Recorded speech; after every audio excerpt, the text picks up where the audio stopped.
সকাল করে ঠান্ডা ঠান্ডা হাওয়ার মাঝে হাঁটতে খুব ভালো লাগে। হাই গাইস, আসসালামু আলাইকুম। কেমন আছেন আপনারা? আশা করি সবাই ভালো আছেন। আল্লাহর রহমতে আমিও ভালো আছি। রমজানের সেকেন্ড জুম্মা মোবারক হোক। সবাই আমার জন্য দোয়া করবেন, আমিও সবার জন্য দোয়া করব। সবার রমজান কেমন যাচ্ছে? আশা করি সবার ভালো যাচ্ছে। আল্লাহর রহমতে আমারও ভালো যাচ্ছে। কষ্ট লাগে রহমতের দিন যার গিয়া। এদিকে বিকাল 3টা বাজে গেছে, তো আমি রান্না করে গেছি গিয়া ইফতার বানাইবার জন্য।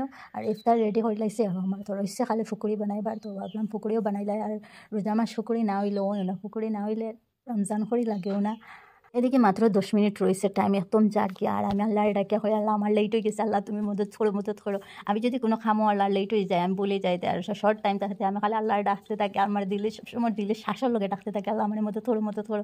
তো আল্লাহ তার রহমত দিয়ে আমার মদত করেন। আর এদিকে আমি ফাইনালি আমি ইফতারের আগে ফুকুরি শেষ করে লাইছি। ফাইনালি আমার ফুকুরি হয়ে গেছে। আর এদিকে ইফতার পরে খালি আমার গলা শুকাই যায়, গালা শুকাই যায়। যেন আমি শরবত সবসময় বানাই রাখি, সবসময় শরবত খাই।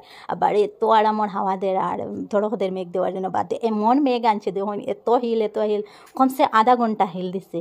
বুঝা গেছে গরু রোয়া যান না, খানুন ফাটি যায়। আমার একটু ক্লিপ নেই, এত ভাল লাগে হিল পড়তে। আমার গরু ঢুকছে হিল, মানে শুনোই এত বৃষ্টির শব্দ, মানে গরু খেউর মাত শোনা যান না।